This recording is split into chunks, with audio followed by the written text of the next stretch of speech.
Assalamualaikum warahmatullahi wabarakatuh.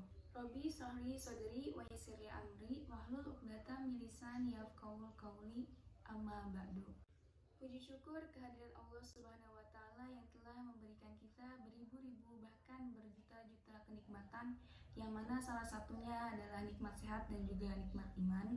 Yang saya hormati Ibu Hajah Muplihah SKOMI MM selaku dosen pengampu dari mata kuliah Etika dan Komunikasi Bisnis.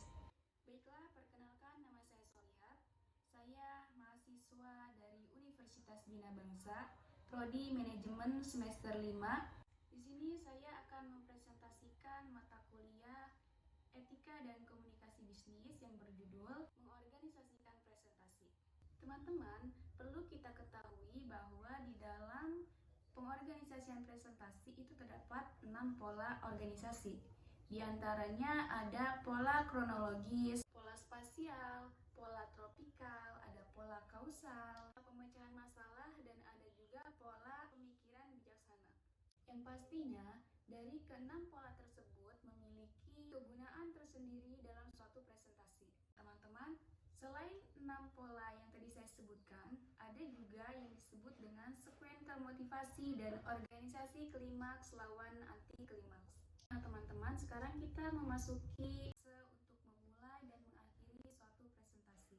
Untuk memulai suatu presentasi, baiknya kita mulai dengan pendahuluan yang tepat, singkat, kuat, dan baik. Itu merupakan hal yang kritis untuk menyusun suatu nada positif bagi suatu presentasi. Teman-teman, kesan pertama yang kita ciptakan itu akan memiliki dampak kepada presentasi kita sendiri. Dikarenakan pada menit-menit awal hingga 10 menit pertama adalah bagian penting yang bisa menarik perhatian audiens, sehingga audiens bisa fokus dan mendengarkan presentasi yang akan kita bawakan.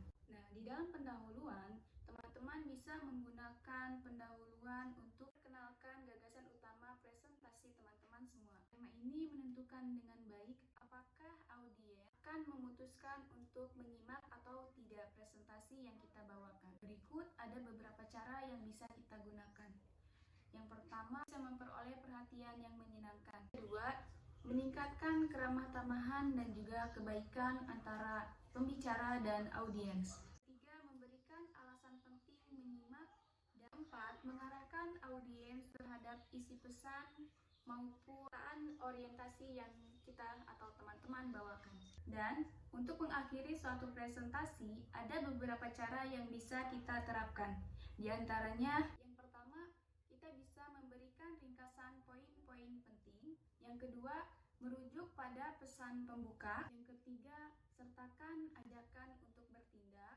Yang keempat, kita bisa menggunakan kutipan yang kuat dan berkesan. Yang kelima, membuat audiens tertawa dengan cara misalkan kita bisa dengan menaruh jokes-jokes tertentu, ataupun kita bisa memberikan kata-kata mutiara, bahkan puisi atau pantun.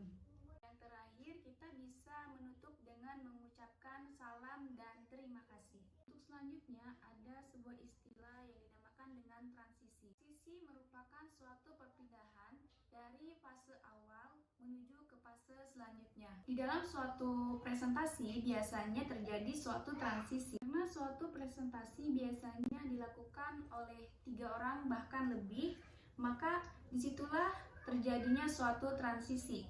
Suatu presentasi itu dimulai oleh moderator yang membuka presentasi tersebut.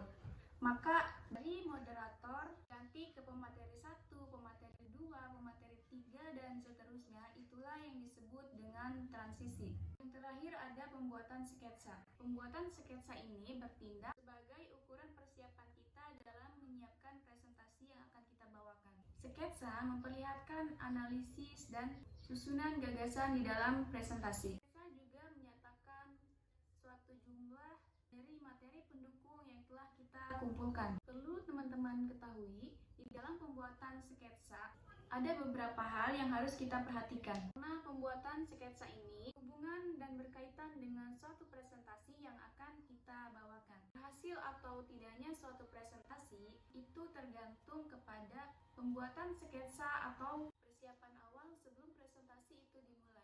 Seperti sejauh mana kita bisa menguasai materi presentasi yang kita bawakan dan sejauh mana kita bisa memahami dan menguasai audiens. Tak lupa kita juga harus mempersiapkan penampilan kita agar kita tidak terlihat nervous ataupun gugup ketika kita menyampaikan atau melaksanakan presentasi di depan audiens. Selain itu, ada beberapa properti juga yang harus kita persiapkan, mana properti tersebut merupakan suatu kebutuhan yang bisa mempengaruhi kelancaran suatu presentasi yang kita bawakan. Di antaranya, selain materi yang kita persiapkan, ada barang-barang tertentu yang kita butuhkan untuk menjalankan presentasi tersebut, seperti laptop, komputer, infocus, dan lain-lain yang juga merupakan suatu elemen terpenting dalam melaksanakan presentasi atau alat pembantu. Nah, teman-teman, mungkin itu saja yang bisa saya sampaikan. Kesimpulan dari materi ini adalah presentasi yang terorganisasi dengan baik merupakan rangkaian gagasan yang logis dan strategis dalam struktur yang jelas,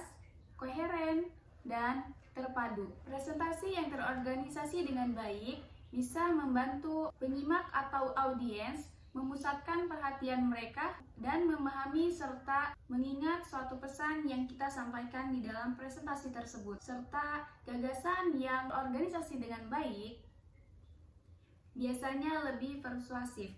Sekian dari saya, kurang dan lebihnya saya mohon maaf. Wabillahi taufiq wal hidayah. Wassalamualaikum warahmatullahi wabarakatuh.